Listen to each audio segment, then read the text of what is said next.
Voilà, bonjour à tous, j'espère que vous allez bien.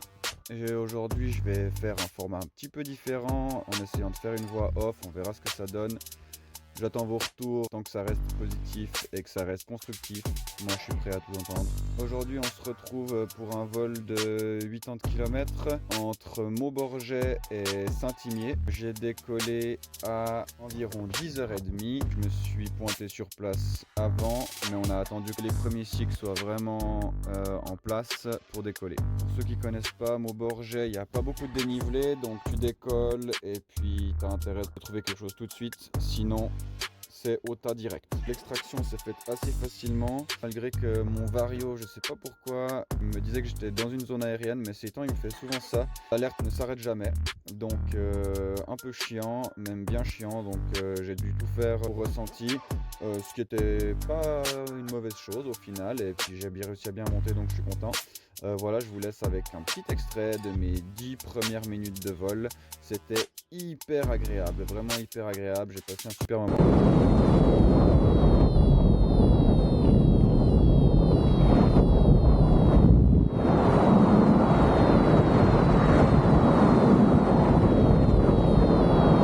Et ensuite il s'est calmé, donc c'était cool. Pour ce qui est des prévisions de la journée, XC-Term annonçait environ 180 km, sauf erreur. Les plafonds étaient à 2004-2005. Le vent était annoncé 15 km/h à 2000 en sud-ouest et une tendance à la bise, donc du nord-est sur le plateau plus ou moins. Vu que les vents étaient faibles, pas de cisaillement ou très peu, hormis autour des thermiques. Et même encore là, c'était très gentil, c'est ce que j'avais besoin parce que en Valais et dans les Préalpes, je trouvais que c'était toujours très fort ces temps et un peu de douceur, ça m'a fait le plus grand bien. J'avais pas vraiment de but étant donné que c'était la première fois que j'allais faire un cross dans le Jura. J'ai trouvé des gens sur place, d'ailleurs merci à eux de m'avoir donné les informations. On a commencé par aller en direction du Suchet contre le vent du sud-ouest pour pouvoir agrandir un peu le vol et ensuite se faire pousser en ayant le vent dans le dos. C'est ce qu'on est en train de voir maintenant.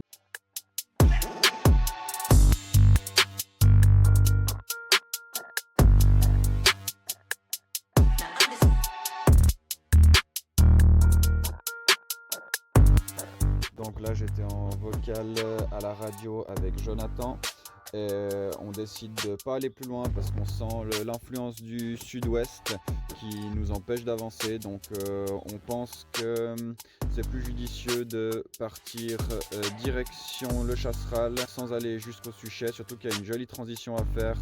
Donc on décide de faire demi-tour et d'entamer le vrai vol, on va dire. Donc direction Chasseral. Je ne savais d'ailleurs pas du tout qu'on était en direction du Chasseral à ce moment-là. Moi je me suis dit je suis les gens et on verra où ça nous mène. De toute façon ça allait finir en train. On voit toutes ces barbules qui se forment juste devant moi avec l'accéléré, c'est magnifique. On restait assez facilement au nuage, donc là j'étais carrément en accéléré avec un bon Vario. C'était vraiment incroyable.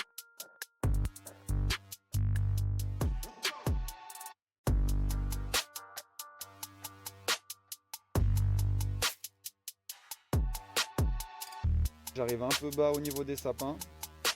Je pensais que ça allait reprendre tout seul, mais en fait c'était encore un peu faible. Tout le monde est en haut, tout le monde a gardé la ligne. Et moi je pense que j'ai trop voulu insister en accélérant. Donc voilà, je me retrouve un peu au niveau des sapins.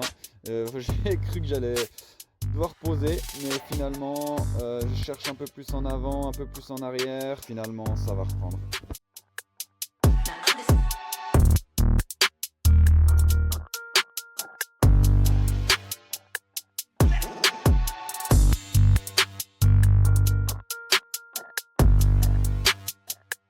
Voilà, on retrouve quelque chose de consistant, ça nous amène jusqu'au nuage, hop, en sécurité.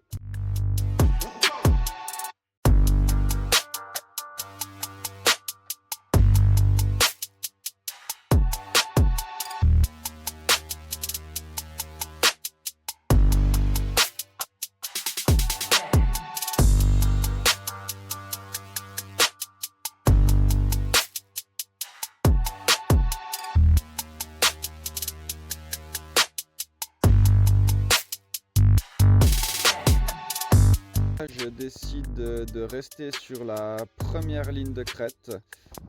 Ah bah déjà là on voit les nuages qui se forment autour de moi. Là il y a un gros qui se forme. Je dois encore le contourner, mais c'était juste magique.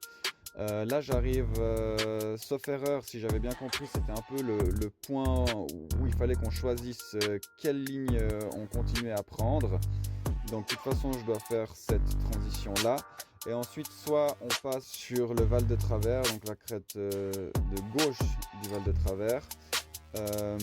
Jonathan m'a dit que lui il était parti à 2003 et que ça le faisait. Moi j'ai pas réussi à refaire 2003.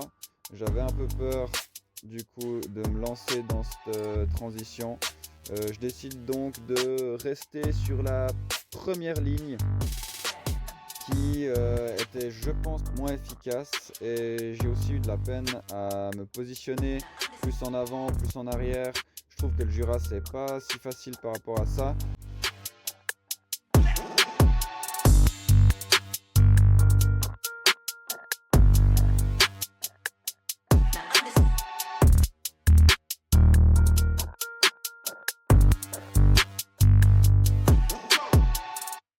Je décide d'abandonner l'idée de la transition et continuer sous la ligne de nuages. Malheureusement, je me retrouve un peu bas et je vais devoir me refaire dans du tout petit. En plus, je sais pas si vous voyez, mais c'est vraiment pas un endroit où on a envie de poser. Alors, c'est accueillant niveau atterrissage. Par contre, franchement, je pense qu'il y a 4 heures de marche pour s'en sortir. À gauche, là, j'ai en tout cas pas envie de poser au fond de la vallée. Il faudrait que j'arrive à repasser par-dessus, mais là, je suis loin. Là, j'arrive et je sens vraiment un vent de vallée puissant. Donc, de toute façon, c'est maintenant ou jamais. Et je travaille, j'essaye de trouver. J'ai l'impression que ça peut le faire, mais qu'il va falloir prendre tout ce qu'il y a. Surtout que je suis vraiment bas. Et plus je descends, plus je me fais pousser par le vent de vallée. Donc là, je me retrouve vraiment dans une situation délicate. Je finis par trouver un bon truc bien couché, qui me remonte jusqu'au nuage. Et là, j'ai l'impression d'être refait. Et je fais l'erreur de ma vie. Je décide vu que ça porte et que je me fais pousser, je décide de juste aller vite fait, je me dis vite fait, aller-retour, je vais jusqu'à la pointe et puis je reviens. Et alors là, c'est magnifique, du plus 1, du plus 2 sur la route, ça porte, sur la crête, je me fais pousser, je crois que je suis à environ 45 km/h, donc un truc de fou. Et là, je me mets pour faire le retour dans le vent et en fait, j'avance plus, je me fais dégueuler. La ligne, elle ne porte mais plus du tout. Je fais 10 mètres en avant, 5 mètres en arrière. Chaque fois que j'essaye d'enrouler, du coup, je me fais décaler. Donc, je finis par me dire que je vais devoir de nouveau passer par ce fameux vent de vallée. Je me dis bon, j'ai déjà pu me refaire une fois, je vais me refaire une deuxième fois.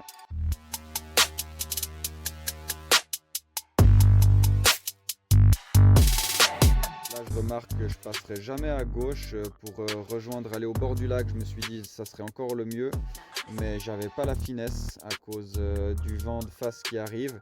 J'avais de nouveau pas envie de poser dans un endroit où il fallait 4 heures de marche pour partir. Donc je me dis ok, c'est passé une fois, tu te remets dans le vent de vallée, tu trouves un truc et puis ça te remonte.